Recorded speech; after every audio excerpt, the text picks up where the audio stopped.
Olá pessoal, aqui é o João Vitor e no vídeo de hoje a gente vai resolver uma questão de física do Enem 2020 que trata de eletrostática. Vamos então para a leitura do enunciado dessa questão. Há muitos mitos em relação a como se proteger de raios, cobrir espelhos e não pegar em facas, garfos e outros objetos metálicos, por exemplo.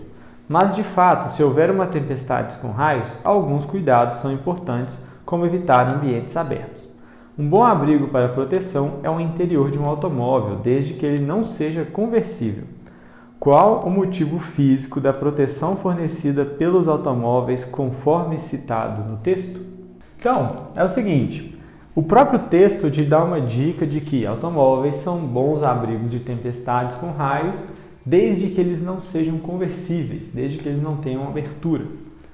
Isso acontece, né? Por que um automóvel é um bom abrigo? Porque ele funciona como uma gaiola de Faraday para quem está no seu interior. O que é uma gaiola de Faraday? É uma estrutura metálica que anula campo elétrico, diferença de potencial em seu interior.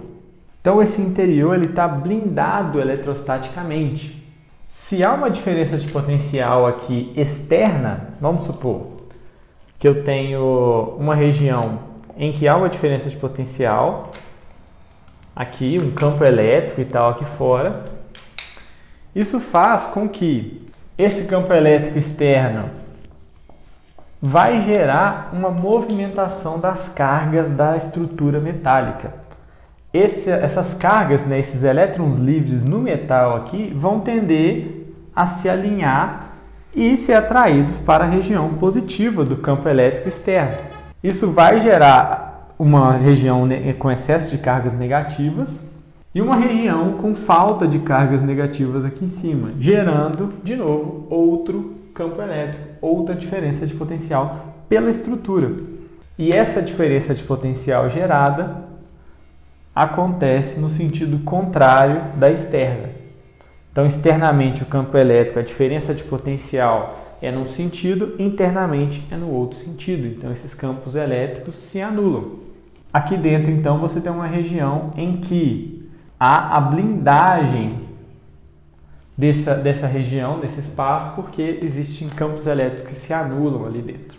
Portanto, carros são bons abrigos contra tempestades, porque existe uma blindagem eletrostática pela sua carcaça. Alternativa letra C, eles funcionam como gaiolas de Faraday aqui.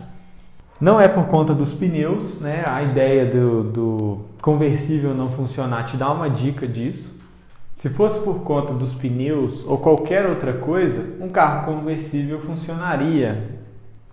Então tá aí uma dica de que o que importa é ter uma estrutura metálica em que vai ter uma região fechada para ter essa blindagem eletrostática no interior.